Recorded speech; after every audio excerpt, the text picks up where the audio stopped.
Bonjour, Cédric du site formation informatique avec cédric.fr. Alors nous voici rendus dans cette troisième vidéo qui concerne l'installation de votre NAS et plus particulièrement du mien. Donc j'ai changé les disques durs dans la première vidéo, j'espère que vous avez pu faire l'installation des vôtres. Dans la seconde vidéo, je vous ai montré comment est-ce qu'on s'occupait de la connectique. Et bien dans cette troisième vidéo, nous allons voir comment ça se passe du côté de l'ordinateur. Donc je tiens à vous dire que je suis sur Windows 10, ça n'a pas grande incidence je pense, mais en tout cas vous savez désormais quel système d'exploitation j'utilise. Donc la première chose que j'ai fait, c'est tout simplement d'allumer le NAS une fois que tout était branché. J'ai appuyé sur le bouton en bas à droite en façade pour l'allumer et là on vient de l'entendre biper. Alors, comment ça se passe? La première chose que nous allons devoir faire, c'est l'identifier sur le réseau. En théorie, si vous avez acheté un NAS neuf, vous devriez avoir un CD que vous allez pouvoir intégrer sur votre ordinateur et qui va vous permettre d'installer le logiciel qui va détecter votre NAS sur le réseau. Donc je pense que vous l'avez branché directement à votre box, et si ce n'est pas le cas, si vous l'avez branché sur une autre source réseau, vous avez peut-être une adresse IP différente de votre box. Quoi qu'il en soit, il faut que vous soyez sur la même classe d'IP que se trouve votre routeur pour qu'il puisse être détecté. Enfin, ça c'est la théorie parce que peut-être qu'il est capable d'étendre le réseau. Mais dans le principe, nous allons quand même nous assurer que nous sommes sur la même classe d'IP que notre NAS. Donc pour ce faire, nous allons effectuer un clic droit sur le menu démarrer. Je vais choisir ensuite invite de commande. Vous pouvez soit la prendre en version administrateur, soit en version normale. Je vais la prendre en version administrateur. Et ensuite, je vais taper ipconfig/all pour connaître mes paramètres IP. Alors comme il y a beaucoup d'informations, je vais remonter plus haut, voilà, à cet endroit. Donc, je suis bien sur la même classe d'adresse que mon routeur, c'est-à-dire 10.0.0.1. Ça, c'est l'adresse par défaut de la passerelle, c'est-à-dire mon routeur. Et mon adresse IP, c'est 10.0.0.2 sur cet ordinateur, cette adresse qui m'est attribuée automatiquement tous les matins ou à chaque fois que je me connecte. Donc je vais être obligé de rechercher mon NAS qui est lui-même branché sur mon routeur étant l'équivalent de votre box si toutefois vous l'avez branché sur la box, et ça va me permettre tout simplement de le retrouver. Donc je vais aller chercher le logiciel sur le site de Synology, je vais conserver ces informations dans la barre des tâches si toutefois je devais en avoir besoin, et là je vais me rendre sur le site de Synology. Donc directement dans la recherche Google, je tape Synology, j'appuie sur la touche entrée, et le premier site qui apparaît ici est le site de Synology. Donc je clique dessus, et là, à cet endroit-là, je devrais être en mesure de trouver des informations concernant mon routeur. Alors lorsque je suis sur le site de Synology, je vais me rendre dans Support, et ensuite je vais choisir Centre de téléchargement, pour aller récupérer le logiciel qui va être nécessaire pour détecter mon routeur sur le réseau. Donc je sélectionne le type de routeur dont je dispose, donc c'est un routeur avec 2 baies. En fonction de votre routeur, vous pourrez choisir. Et là, il va me proposer un modèle qui est en rapport avec les NAS 2 baies. Donc je clique ici sur RS214 et je vais chercher mon routeur qui est le DS213J ou 213 ou 213+, je ne sais plus. Donc je vais vérifier l'information et ensuite, je vais continuer la vidéo. À tout de suite. Donc ici, je vais choisir mon routeur qui est donc un DS213. Donc je clique ici, et là, en dessous vont apparaître les téléchargements qui concernent, le NAS et le DS213 en l'occurrence. Donc là, je vais avoir la possibilité de récupérer plusieurs logiciels, et je ne sais pas exactement celui dont je vais avoir besoin. Je pense que c'est les deux premiers qui se trouvent en haut, c'est soit le DSM 5.2, qui est donc le système d'exploitation du routeur, qui va me permettre de configurer mon routeur, ou alors peut-être Synology Assistant, qui va me permettre de configurer ça. Dans un premier temps, je vais télécharger le premier qui se trouve en haut, et ça me permettra peut-être de récupérer. Alors non, je m'aperçois que comme c'est un fichier .pat, ça doit être un fichier spécifique pour le routeur, donc ça sera le système d'exploitation qu'on va installer après. Et ensuite, je pense que ici, on a le Synology Assistant qui nous permettra de récupérer les choses. Donc la première chose, je récupère le Synology Assistant qui est ici, avec ma version pour Windows, donc je clique sur télécharger. Le fichier va s'enregistrer, je vais aller le récupérer directement dans le dossier téléchargement. Alors là, il y a un petit message de notification. Je vais quand même afficher les téléchargements et je vais autoriser ce téléchargement si j'en ai la possibilité. Voilà, je vais choisir exécuter quand même en faisant un clic droit. Alors il est indiqué ici que cette application peut mettre en danger mon ordinateur. Je vais quand même choisir informations complémentaires et je vais choisir exécuter quand même. Pourquoi est-ce que je fais ça? Eh bien tout simplement parce que je pense que comme c'est un logiciel légitime de chez Synology, je l'ai récupéré chez Synology, je pense qu'il n'y aura pas de souci par rapport à ça. Quoi qu'il en soit, si vous ne souhaitez pas aller plus loin vous de votre côté, vous prenez vos décisions. Moi ici, vous allez voir ce qui va m'arriver, on verra bien. Allez, je choisis l'installation en français. Ici, sur la première fenêtre, je vais cliquer sur suivant. Là, je vais lire rapidement les conditions d'utilisation. Je clique ensuite sur j'accepte.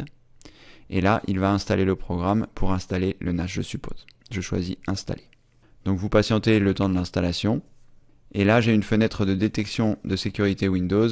Voulez-vous installer ce logiciel? Donc je vais installer le logiciel Synology. Je vais toujours faire confiance au logiciel provenant de Synology. Je vais décocher cette case, des fois que, et je vais choisir installer. Et ensuite, on verra s'il me le demande à nouveau. Et là, donc dans le lancement d'installation, je vais lancer l'assistant en cliquant sur fermer. Donc là, plusieurs fenêtres se sont ouvertes. La première qui est le pare-feu de Windows que je vais débloquer. Donc je vais autoriser l'accès. Et ensuite, je vais réduire la fenêtre du navigateur pour vérifier, voilà, assistant Synology. Donc il a bien trouvé le NAS sur mon réseau. Vous voyez, il est ici et il lui a attribué l'adresse IP 10.0.0.11 en DHCP. C'est-à-dire qu'il l'a fait de façon automatique. Mon routeur lui a attribué une adresse IP. Donc pour l'instant, cette adresse IP, je vais la laisser et lorsque je vais configurer le matériel, je la changerai pour qu'il ait une adresse IP fixe, ce qui me permettra moi de le retrouver plus facilement sur mon réseau par la suite. Voilà. Donc ici, il l'a bien détecté, je vais laisser ça comme ceci, et comme il a lancé un navigateur, j'arrive directement, vous voyez ici, 10.0.0.11 2.5000, on arrive sur l'assistant de configuration du NAS. Jusque là, vous voyez, tout s'est bien passé, tout a été très simple, il a détecté le NAS. La seule difficulté que vous auriez éventuellement pu rencontrer, c'est concernant la classe d'IP sur laquelle vous vous trouvez. Mais si vous l'avez branché directement à votre box, eh bien vous avez une classe d'IP qui est la même que votre ordinateur, donc vous ne devriez pas non plus rencontrer de problème. Si ce n'est que l'adresse sera différente en haut, ce sera plutôt du style 192.168.1. quelque chose, qui sont les classes d'adresse IP des box en général. Voilà, donc je vais cliquer très simplement ici sur configurer, et puis on est parti pour la configuration des disques durs du NAS et du paramétrage de l'interface. Donc ici, il va nous demander de faire une installation du DSM, donc c'est-à-dire la dernière version du système d'exploitation du NAS. C'est l'équivalent du Windows pour le NAS. C'est ce qui va permettre d'avoir une interface graphique et de pouvoir interagir avec le NAS. Donc je vais la récupérer directement sur le site de Synology, comme j'avais tout à l'heure. Comme ça, je suis sûr que c'est bien la bonne version. Et ici, je vais cliquer donc sur télécharger le fichier .pat. On va le laisser faire, donc là ça peut prendre un petit peu de temps. Pourquoi? Eh bien parce que ça peut être conséquent en termes de taille. Vous voyez, j'ai une connexion internet qui est relativement bonne et ça va quand même nous prendre 30 secondes. Donc je mettrai la vidéo en pause et puis on se retrouve tout de suite après le téléchargement. Voilà, le téléchargement est désormais terminé et je vais aller récupérer le fichier directement dans mon dossier téléchargement pour le mettre sur le bureau parce que je n'aime pas que les choses traînent. Donc je prends mon fichier PAT qui fait donc 166 mégas. Donc en fonction de la vitesse de votre connexion internet, ce logiciel, le téléchargement de ce logiciel a pu prendre un certain temps. Et ici, ça c'était l'assistant que je vais également déplacer sur mon bureau, que je supprimerai une fois que tout sera terminé. Donc je me rends à nouveau sur l'installation du DSM, je vais choisir installation manuelle et il va me demander de récupérer le fichier PAT que je viens de télécharger. Donc je vais le chercher parmi ce bazar, il est ici, et je vais cliquer sur ouvrir. Voilà, il a localisé le fichier en question, et je vais choisir ici installer maintenant. Donc nous avons ce message d'erreur qui nous dit toutes les données existantes sur les disques 1 et 2 seront supprimées pendant l'installation. Êtes-vous sûr de vouloir continuer? Donc là, comme j'ai installé dans la vidéo précédente 2 disques durs qui sont neufs, eh bien j'ai la possibilité ici de choisir. Je comprends que toutes les données des disques seront supprimées et je vais cliquer sur OK.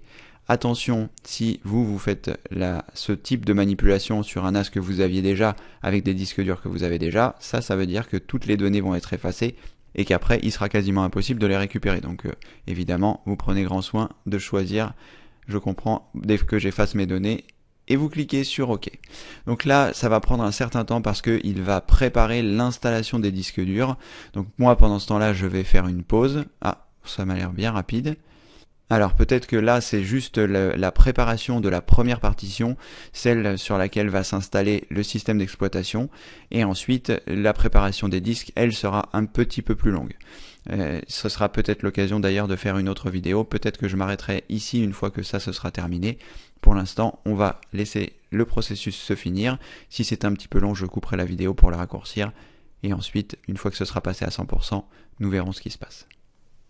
Alors une petite précision qui peut être intéressante que je n'avais pas vue parce que je n'avais pas lu le message, au-delà du fait qu'il nous dit que ça va prendre à peu près 10 minutes de préparer le disque, il est indiqué ici qu'il ne faut pas éteindre l'alimentation du routeur et que si la page web sur laquelle nous nous trouvons ici est rafraîchie ou fermée par inadvertance, veuillez vous identifier dans votre DS213 une nouvelle fois en tant qu'admin et laisser le champ du mot de passe vide. Donc concrètement, si cette page ici est fermée, il faudra vous authentifier à nouveau sur votre routeur. Donc pour ce faire, vous taperez l'adresse qui vous avait été indiquée au départ, donc 10.0.0.11 2.5000 en ce qui me concerne, et vous, en fonction de ce que vous aviez vu, eh bien, vous remettrez l'adresse ici, où vous pourrez également la trouver par l'intermédiaire de l'assistant que nous avions tout à l'heure, qui vous indique l'adresse IP qui est ici. Et ensuite, à partir de là, vous aurez la possibilité certainement de vous authentifier pour reprendre la procédure.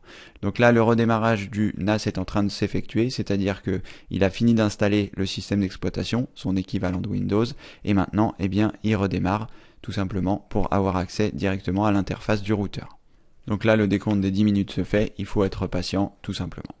Voilà, une fois que le décompte est terminé, vous arrivez sur cette page, bienvenue, vous êtes à 2 pas d'utiliser votre Synology avec la référence de votre modèle, et ensuite, eh bien, on va cliquer sur suivant. Alors ici, c'est une étape très importante qui va vous permettre de créer votre compte administrateur. C'est donc le compte qui vous permet de vous connecter au NAS lorsque vous avez besoin de le configurer, que ce soit pour faire des sauvegardes, que ce soit pour rajouter des dossiers partagés, pour lancer des tâches, etc. Donc c'est très important, cette étape est très importante, et ici vous allez avoir la possibilité de voir la force du mot de passe, donc pensez à bien respecter la force du mot de passe et à vraiment faire quelque chose de fort. Donc moi je vais remplir les informations, et ensuite une fois que j'aurai terminé, je vais cliquer sur suivant pour continuer la procédure. Donc ici, nom du serveur, c'est le nom qu'aura votre Synology lorsque vous vous connecterez dessus. Donc ici, je pense que son nom actuel, c'est Synology DS213, donc vous pouvez mettre ce que vous souhaitez. Moi, je vais mettre NAS 2 Tera pour pouvoir me souvenir exactement ce que c'est. Et d'ailleurs, j'en profite au passage pour vous dire que dans la vidéo d'introduction, lorsque je vous ai présenté le NAS et que j'ai changé mes disques, j'ai dit que j'avais acheté des disques de 2 Go, et en fait, je me suis trompé, évidemment, c'était 2 Tera. 2 Go, c'est vraiment pas grand chose, même en mémoire vive aujourd'hui, donc vous l'avez compris, c'était 2 Teraoctets. Donc je vais remplir mon nom d'utilisateur, je vais remplir mon mot de passe que je vais saisir une première fois, puis une seconde fois pour m'assurer que le mot de passe est bon, et ensuite je cliquerai sur suivant. Vous avez également, si vous le souhaitez, la possibilité de partager l'emplacement de votre réseau, de votre NAS sur le réseau en tapant cette adresse sur votre navigateur internet pour plus facilement retrouver votre navigateur. Alors je ne sais pas précisément si ça veut dire que vous pourrez le retrouver également de l'extérieur, mais je vais préférer décocher cette case que je cocherai éventuellement plus tard si je le souhaite, mais pour l'instant j'utilise mon NAS essentiellement en local, donc je connais son adresse IP parce que je vais la modifier comme vous pourrez le voir plus tard, et là eh bien je vais décocher cette case, remplir les informations et cliquer sur suivant. Allez, à tout de suite, une fois que j'ai cliqué sur suivant, on se retrouve juste après. Alors, lorsque j'ai cliqué sur suivant, je n'avais pas pu vous montrer la manipulation, mais il y a eu une petite fenêtre où il disait qu'il préparait les disques, donc ça a pu prendre un peu de temps. Moi, ça a été relativement rapide. Avec mes disques de 2 Tera, je dirais que ça a pris 2 minutes. Donc voilà, ne vous inquiétez pas, il y a un petit temps de préparation, laissez-le terminer et tout se passera bien. Alors ici, nous arrivons sur les paramètres de mise à jour du DSM. Donc comme ils indiquent, c'est un petit peu comme dans Windows 10, ils recommandent de faire les mises à jour automatiquement. Donc nous vous recommandons de maintenir à jour votre DSM afin de contribuer à la sécurité de votre disk station. Donc le NAS, sélectionnez un paramètre de mise à jour. Donc là, c'est vraiment comme vous le souhaitez, c'est-à-dire soit vous choisissez que les mises à jour se font de façon automatique, soit il faudra faire les mises à jour manuellement. Donc je pense que c'est bien de laisser les mises à jour automatiques dans le sens où vous n'aurez pas à vous soucier si vous n'allez pas souvent voir votre NAS, il fera automatiquement la mise à jour. Pourquoi est-ce que c'est important de faire automatiquement la mise à jour ? Tout simplement parce que ça corrige des failles de sécurité, des bugs et ce genre de choses.